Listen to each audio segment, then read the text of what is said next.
história que o povo conta, como nos contos de fadas, há rainhas boas e rainhas más. Leonor Teles é a rainha má. Dormia com o condandeiro, quis entregar Portugal aos castelhanos, perseguiu o povo, matou o Fernão Vasques. Pelo menos era essa a história que, quando eu era pequeno, se ensinava nas escolas. E acho que ainda agora ensina. Bom, vamos hoje falar dessa rainha que o povo rejeitou.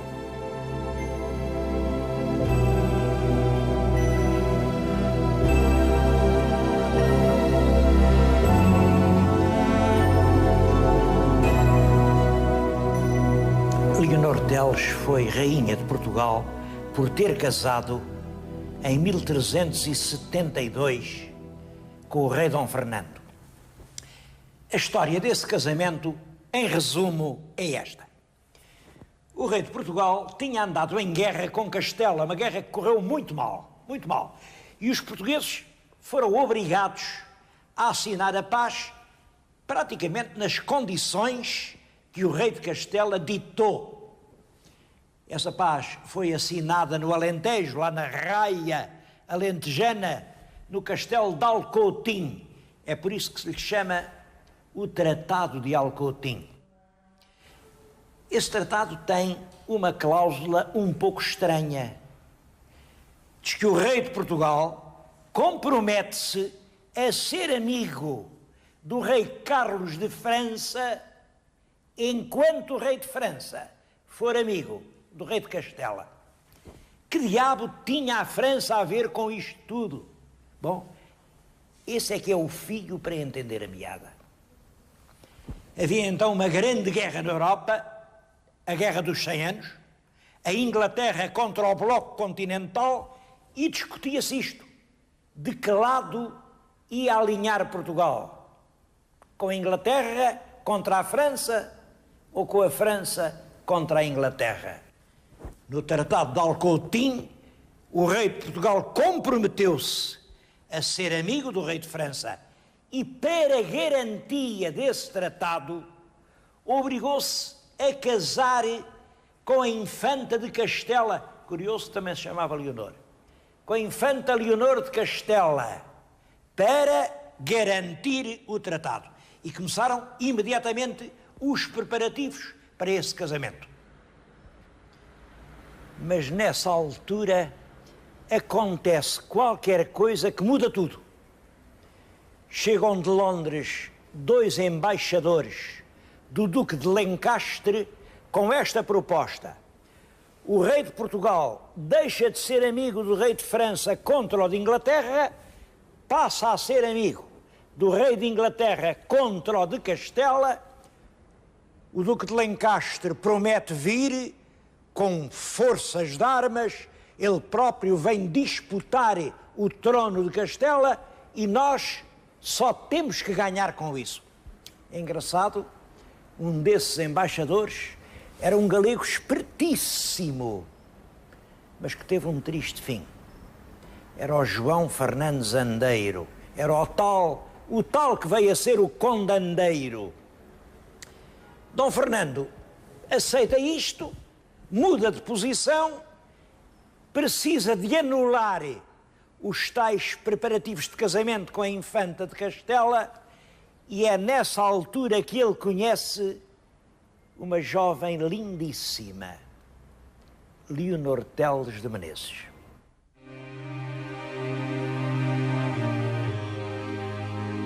Leonor Teles era muito nova. Não sabemos a data em que nasceu, mas nessa altura ela andaria entre 18 e 20 anos.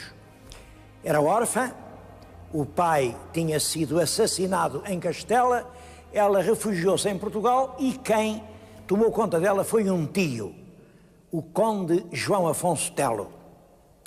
Ora, o conde João Afonso Telo era um homem de grande poder.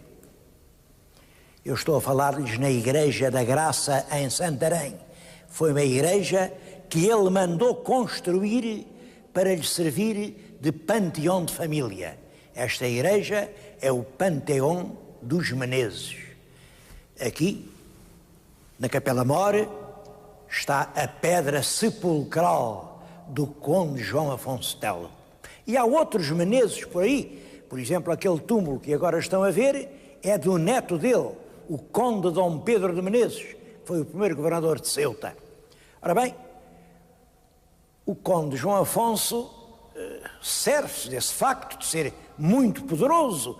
É ele quem, nessa altura, tudo manda em Portugal para casar bem casada à sobrinha, para arranjar um casamento como deve ser. E para eles o que era um casamento como deve ser? Era um casamento com um homem de sangue ilustre e de grande fortuna.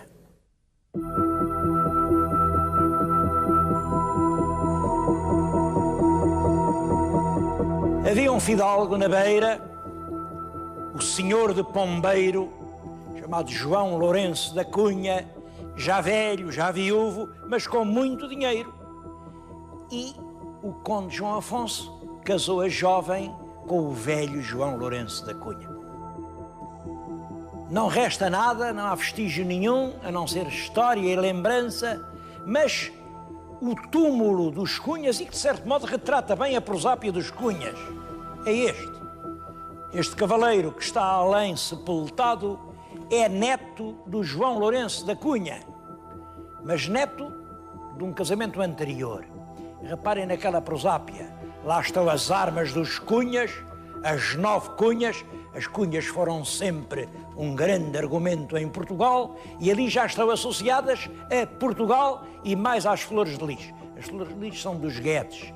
Quer dizer, este cavaleiro, além de Cunha, era pelo lado da mãe da família Portugal e da família Guedes. Claro que Leonor Teles não conseguiu ficar aqui nestas serranias selvagens.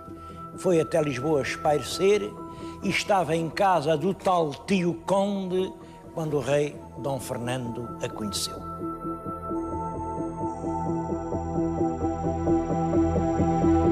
O povo ouviu falar nisso e não gostou.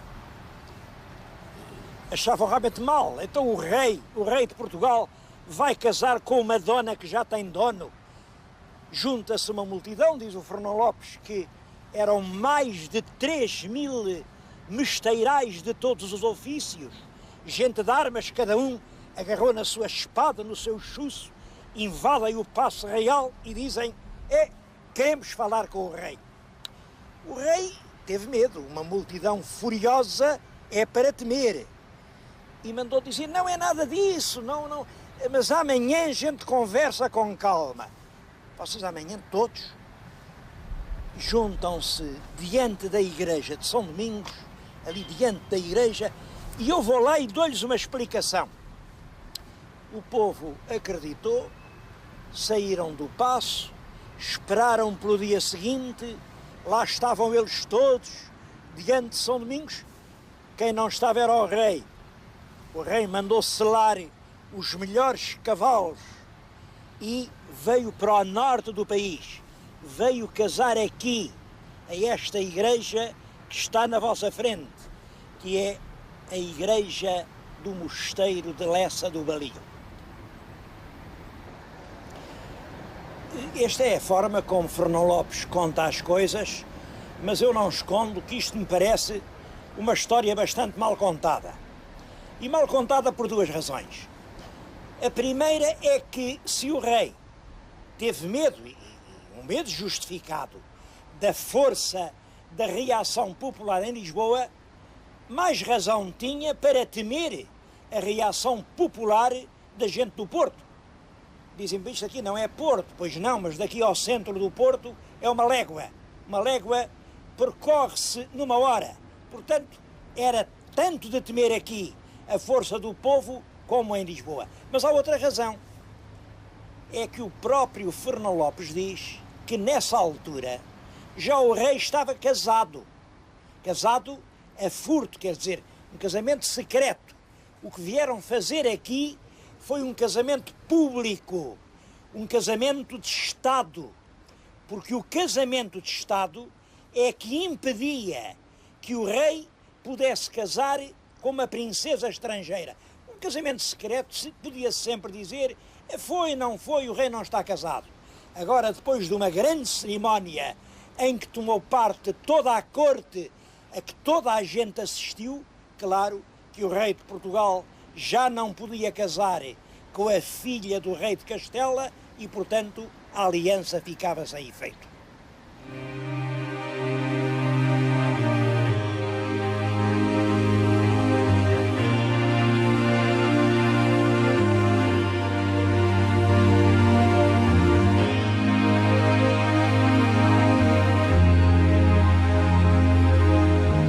Bom, mas aqui há toda a razão para fazer uma pergunta. Se Leonor Teles já estava casada, como foi possível vir aqui casar solenemente outra vez? A explicação é que nessa época não havia divórcio, mas já havia desquite, e o desquite anulava o matrimónio. Fernão Lopes diz que a razão que eles invocaram para anular o casamento foi o parentesco. Mas num outro livro, na Crónica de Dom João I, diz uma coisa diferente.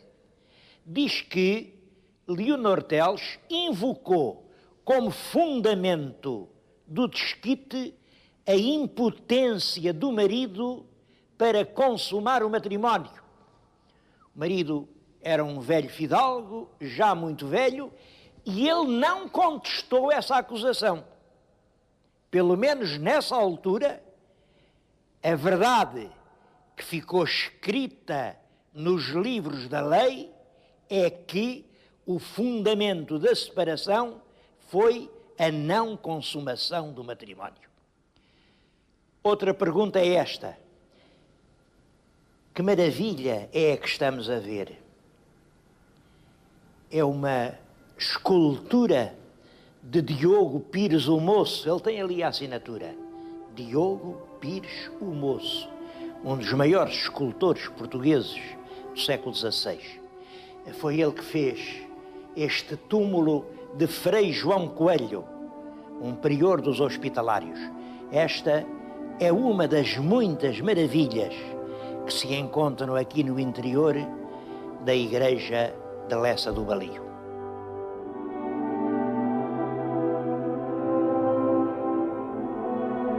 O casamento fez-se aqui com muita solenidade, mas as coisas não correram bem. O rei e a rainha estavam sentados nos seus tronos e toda a nobreza devia desfilar, joelhar e beijar a mão. Todos o fizeram, menos o infante Dom Dinis. Quando chegou a vez dele, disse: eu beijar a mão dessa mulher, que me beije ela a mim, que sou príncipe de sangue. O rei perdeu a cabeça, como é natural, tirou a adaga, correu sobre o irmão para o matar, os fidalgos tentaram desarmar o rei e o solene casamento acabou assim numa briga de família. Isto é curioso porque revela uma coisa, revela como a nobreza estava dividida. De um lado, o clã dos Menezes, a rainha Leonor Teles de Menezes. Do outro lado, o clã dos Castros. O infante era filho de Inês de Castro.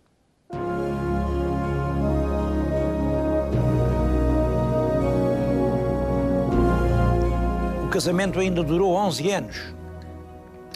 E tiveram só uma filha, a pequena Dona Beatriz. Quem devia herdar o trono? Bom, claro, rei morto, rei posto. Portanto, morre Dom Fernando, deve suceder Dona Beatriz. Mas a verdade é que o rei que morreu tinha 2 irmãos, os infantes Dom João e Dom Dinis, que eram filhos da Inês de Castro.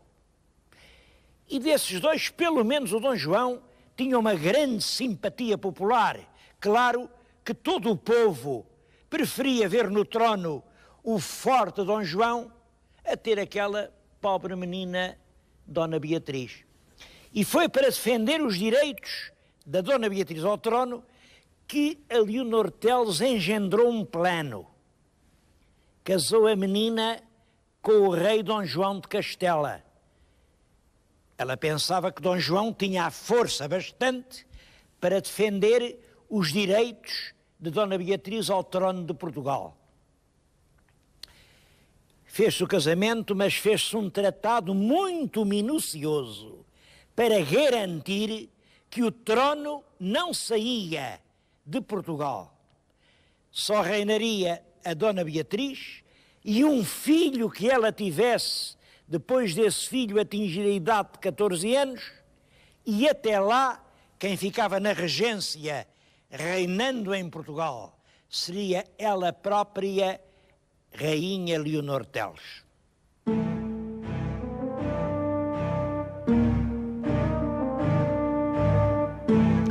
O rei Dom Fernando morreu em outubro de 1383 e Leonor Teles, como estava estabelecido, inicia o governo da regência.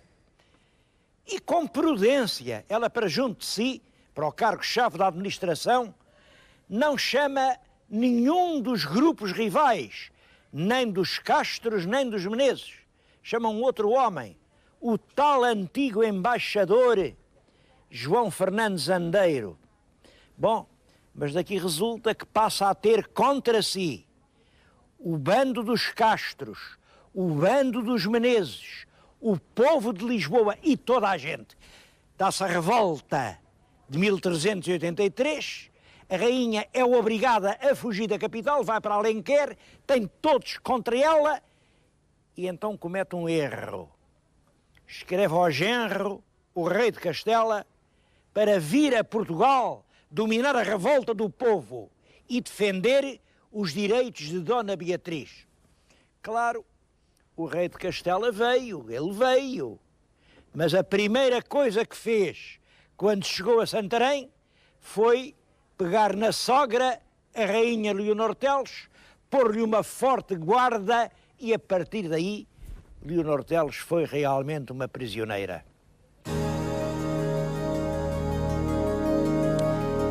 Estamos em frente de Coimbra, do lado de Santa Clara.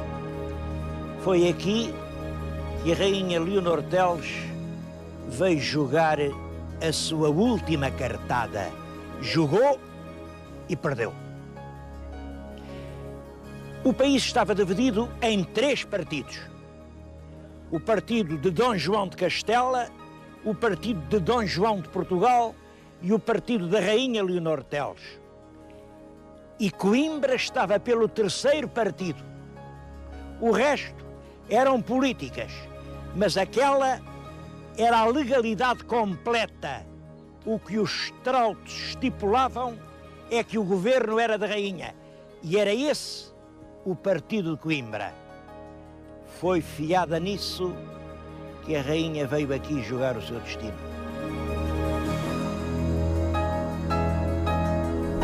Em Santarém, diz ao rei de Castela: se quiser, eu entrego-lhe Coimbra. Quem manda em Coimbra é o meu irmão, o conde Dom Gonçalo. É ele quem tem a chave da cidade. Leve-me lá, porque ele assim entrega Coimbra. E em segredo escreveu ao irmão Gonçalo: se eu for aí com o rei, por mais recados que te mande, tu não entregues Coimbra.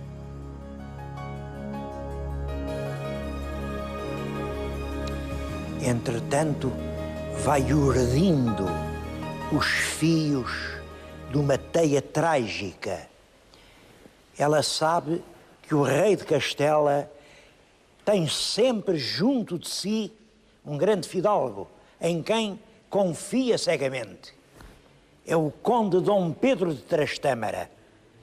De resto, o rei e o Dom Pedro são primos direitos, são filhos de irmãos, são ambos netos do rei Afonso XI.